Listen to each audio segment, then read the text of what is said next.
बोलो सतगुरुदेव की जय हो। तो सात संगत से हाँ भाई जी। जुड़े हुए हो? सात संगत से?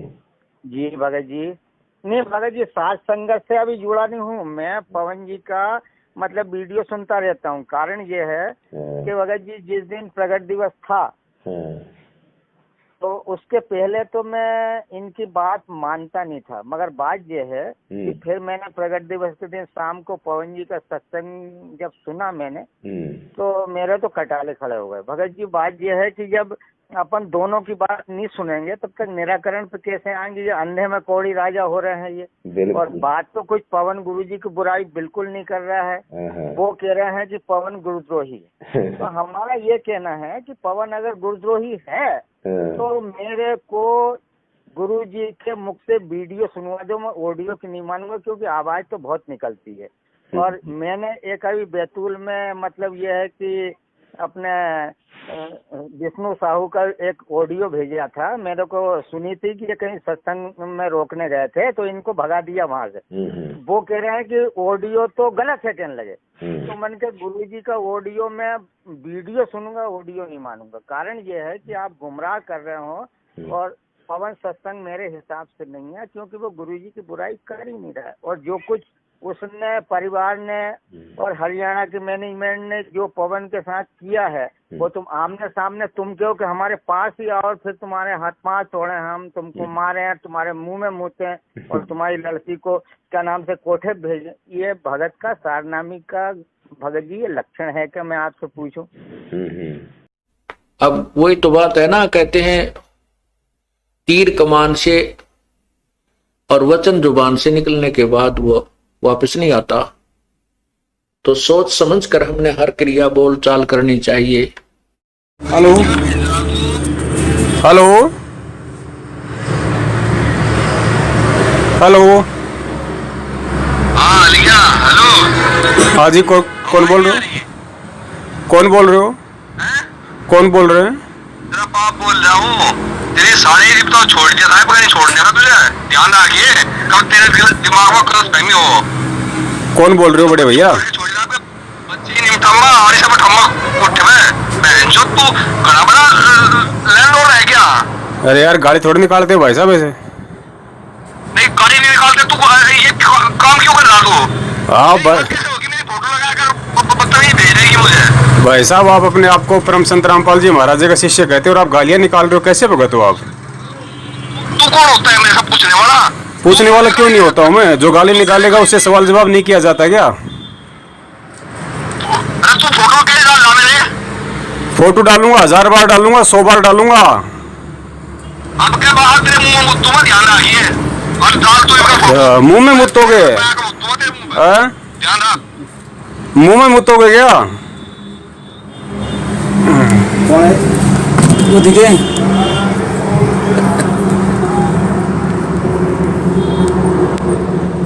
सत साहेब देवबंदी छोड़ गई। पुण्यात्माओं, ये है देशराज दिल्ली वाला जिसने गद्दार बसंत सैनी के भाई सतीश सैनी के मोबाइल से दास से अभी इसने बातचीत की है। अब आप देख लो पुण्यात्माओं, किस तरीके के लोग हैं ये, कैसे ये भगत हैं। और हम लोग इन्हीं लोगों के चक्करों में फंस के आज अपने परमात्मा को जो है, चलो वैसे करेंगे इसको।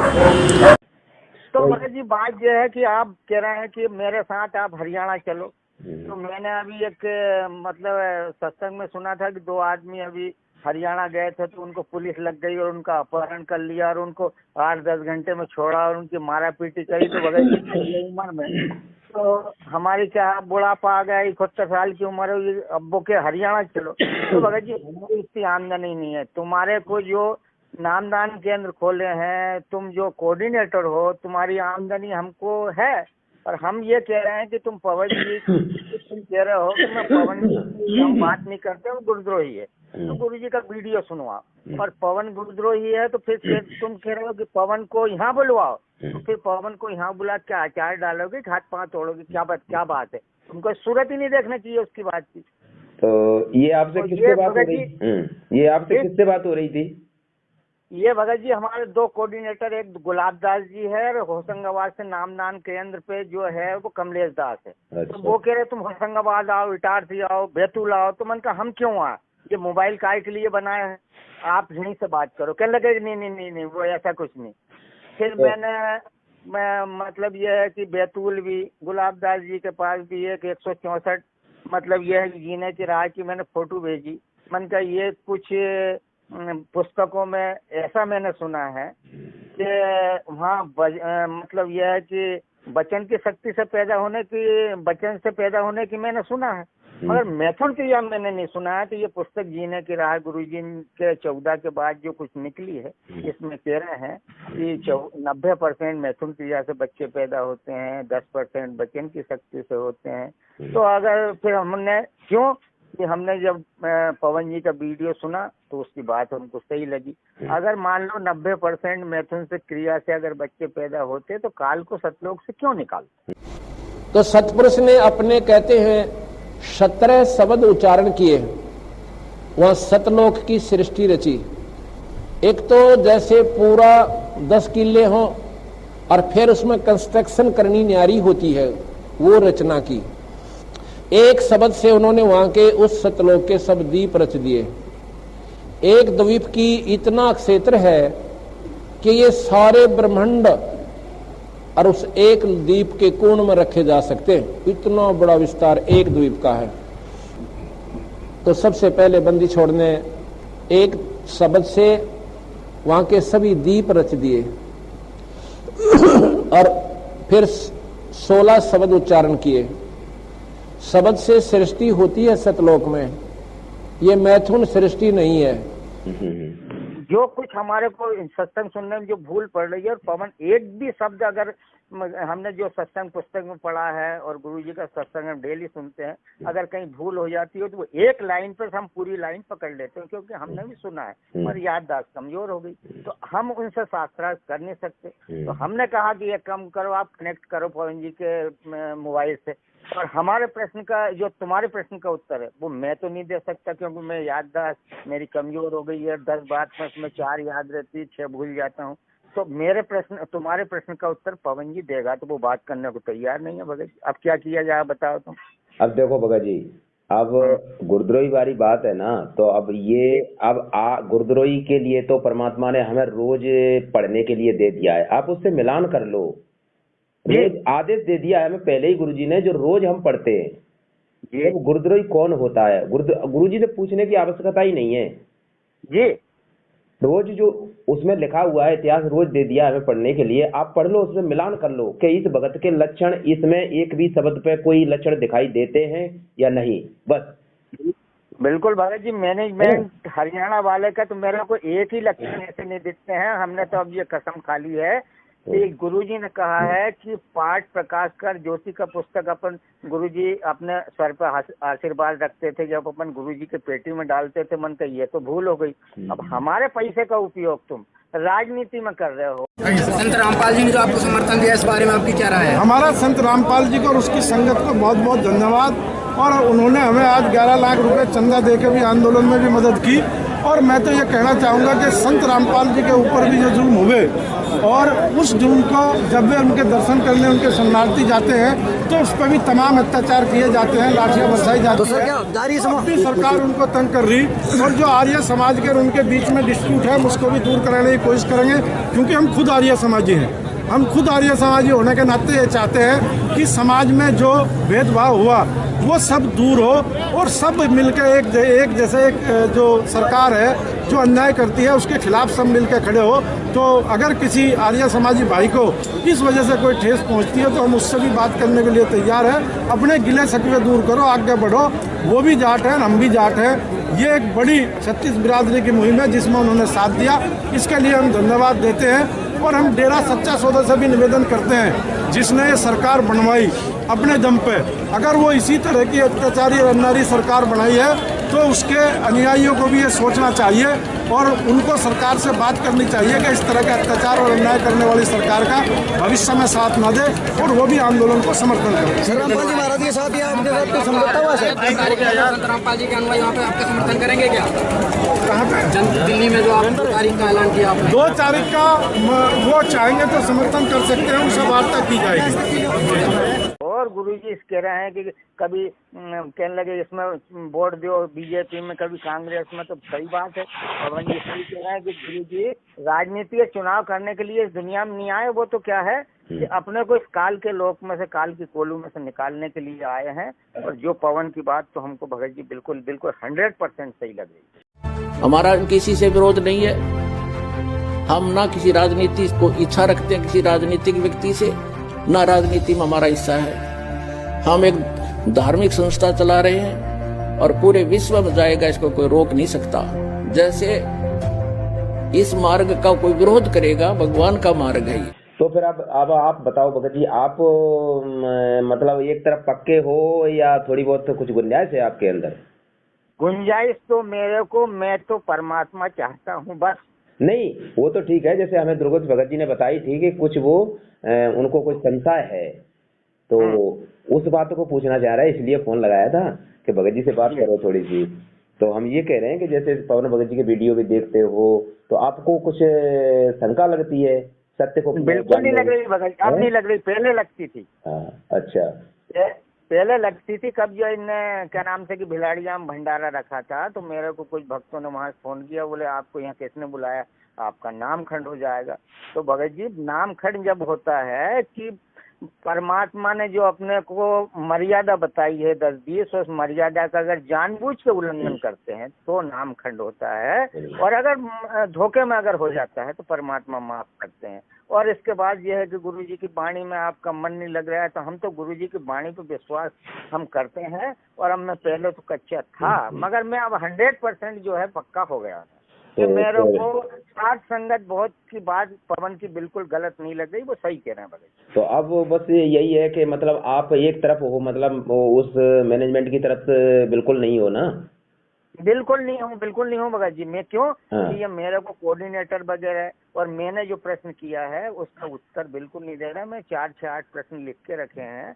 वो गुलाबदास जी कह रहे हैं, बोले तुम पवन की बात करोगे तो मैं तुम्हारा पीला पर्चा निकाल दूंगा। उन्हें कि पीला पर्चा निकालने का गुरुजी के आदेश से निकाल रहे हो कि तुमको परमात्मा ने पहले ही आदेश दे दिया कि जो कोऑर्डिनेटर की नहीं सुने उसका पीला पर्चा निकाल देना? तो मेरे को गुरुजी का वीडियो सुनाओ। आप सच्चाई को सामने क्यों नहीं लाने दे रहे ये बताओ। मैं तो हम नहीं जानते, हम तो सच्चाई को सामने लाना चाहते हैं भगत जी। चलो तो ठीक है भगत जी, इसलिए फोन लगाया था। तो दुर्वेश भगत जी यूँ कह रहे थे कि उन्हें कुछ थोड़ी बहुत शंका है, उन भगत जी से बात करो, तो इसलिए हमने पूछा था। अगर आपको पूरी तरह समझ में आ गई है तो बस अच्छी बात है। समझ पहले नहीं आई थी मगर अब आ गई। प्रगट दिवस के पहले से नहीं आ रही थी समझ, मगर उस दिन से मेरे को पूरी बात समझ में आ चुकी। मगर अब उनकी तरफ बिल्कुल भी उनकी किसी भी क्रिया में भाग नहीं लेना है आपको, केवल सत्सेवकों की तरफ ही रहना है। बिल्कुल नहीं लेना है, बिल्कुल नहीं लेना है, न 1 रुपया दान करना है। जब तक हमारे गुरुजी ने जो हमको पहला मंत्र सतनाम गुरुजी 14 से पहले हमको गुरुजी 1 महीने बाद ये इनने कांड करवाया है। इससे पहले गुरुजी ने हमको सतनाम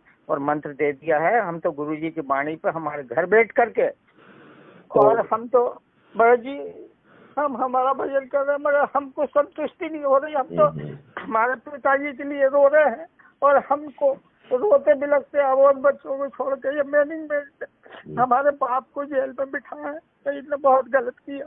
कोई बात नहीं भगत जी, परमात्मा देने वाला कोई नहीं है दुनिया, कोई नहीं, परमात्मा है भगत जी। देखो अब वो तो होता है, देखो हमें भी लगता है, हमें भी देखो भगत जी, हमें भी मुरैना जिले से गुरुद्रोही घोषित कर रखा है। हमने भी परमात्मा के इस प्रचार को, सच्चाई को समाज में पहुंचाने के लिए तो हमें भी यहाँ से गुरुद्रोही घोषित कर रखा है। भगत जी इनके कहने से गुरुद्रोही बिल्कुल नहीं होंगे, तो बिल्कुल नहीं होंगे। चिंता नहीं है, हमें इस बात की कोई चिंता नहीं भगत जी, ये तो हम जान चुके हैं ना सच्चाई। तो अच्छा, आप प्रकट दिवस तक आप मैनेजमेंट की तरफ ही थे क्या?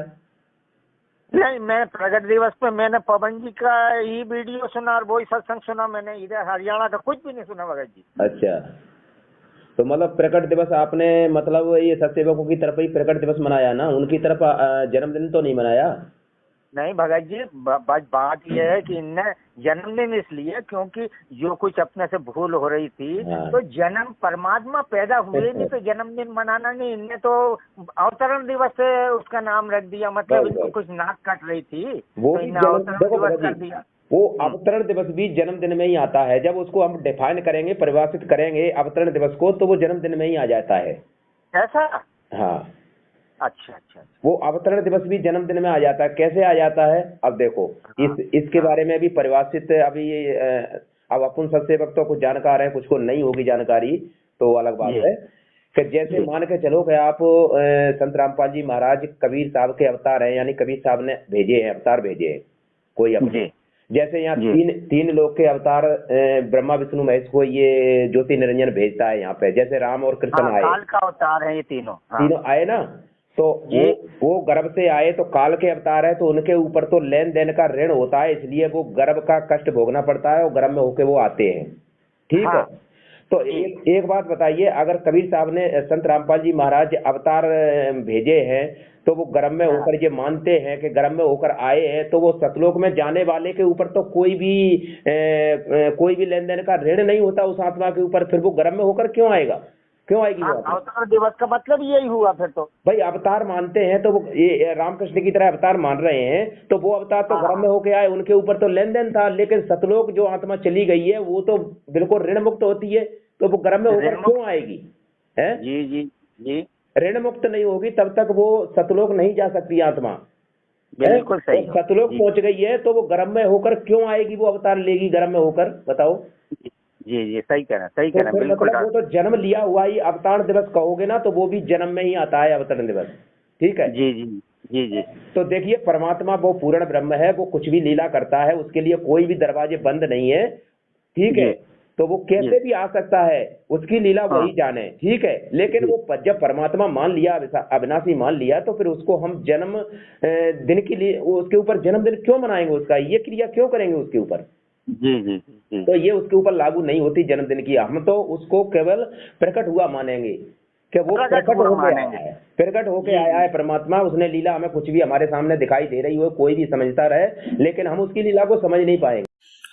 कबीर गुरु को मानुष जोगने और चरणामृत को पाने, ते नर नरक जावेंगे हे जन्म जन्म होए समान।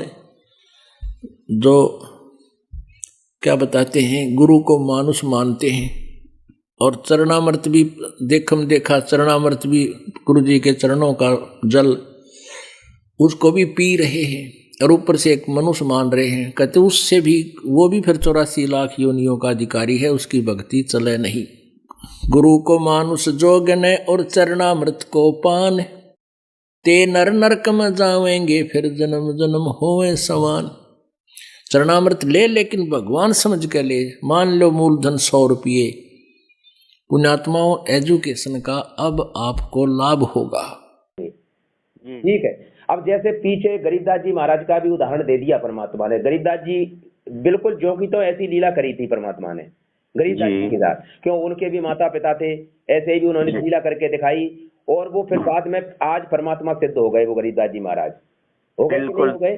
जी जी जी जी। तो देखिए, भक्ति बोध में पहले जब गरीबदास जी महाराज का जब परिचय लिखा हुआ है, तो परमात्मा ने वहाँ क्या लिखा हुआ है कि गरीबदास जी महाराज का प्राकाट्य इतने सन में हुआ। प्राकाट्य लिखा है, जबकि उनका जन्मदिन नहीं लिखा हुआ है वहाँ पे। हाँ, आप पढ़िए उसको, भक्ति बोध में पढ़िए पहले पृष्ठ पर उनका जीवन परिचय के अंदर। जी जी जी, प्राकट्य लिखा है। प्राकट्य लिखा है ना? तो बताइए, गुरु जी ने वहाँ जन्मदिन तो नहीं लिखा ना? नहीं, बिल्कुल नहीं लिखा। तो हमें जो गरीबदास जी महाराज की उस लीला से जो कि तो आज संत रामपाल जी महाराज, वो कबीर साहब, कबीर परमात्मा वही लीला आज संत रामपाल जी महाराज के रूप में कर रहा है। हम ही दिल दरिया हैं बाई, हम ही बिंदु संद गर्क छाई, हम ही लहर तरंग उठावें, हम प्रगट हम ही छिप जावें, हम ही गुप्त गुज गंभीरा, हम ही अवगत हमें कबीरा। अब बंदी छोड़ा अपना भी भेज दें गरीबदास जी कि मैं कबीर हूँ और भाई मैं ही पूर्ण ब्रह्म परमात्मा हूँ। या गरीबदास जी भी यही प्रमाण, यानी गुप्त रूप में कभी कहीं कहीं अपना प्रमाण दे जाते हैं जी।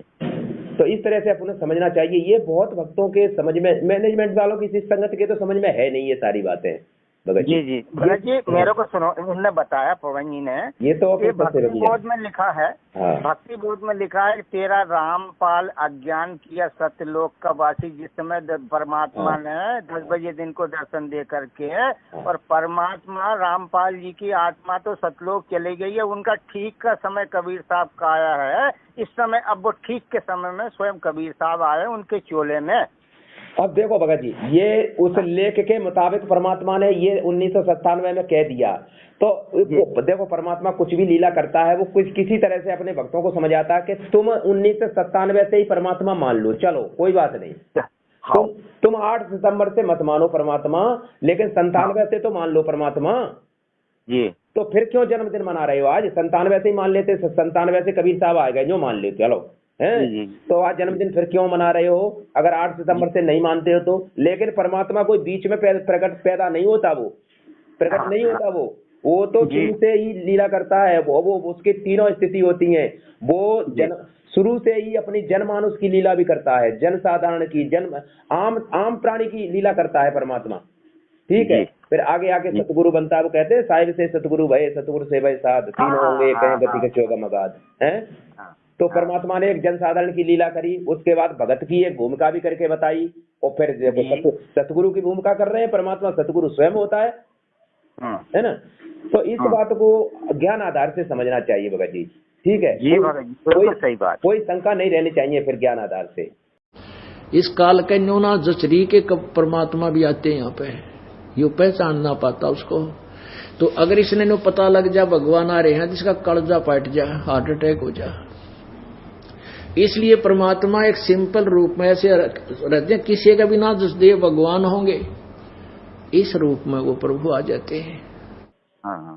तो इस तरह से देखो, अब परमात्मा को इस तरह समझना चाहिए, इन लोगों से दूर हटो और इस तत्व को अपने भगत समाज में पहुंचाओ और समझाओ, बस यही सेवा है परमात्मा की। आज वर्तमान में यही सेवा है, जब तक अपने परमात्मा नहीं आ जाते, इस सत्य की सेवा यही है कि भगत समाज को एक सत्य के राह पर ले आओ, जो भटके हुए हैं सबको। जी जी जी जी भगत जी, यही अपनी सेवा है, ठीक है भगत जी। जी भगत जी, जी भगत जी।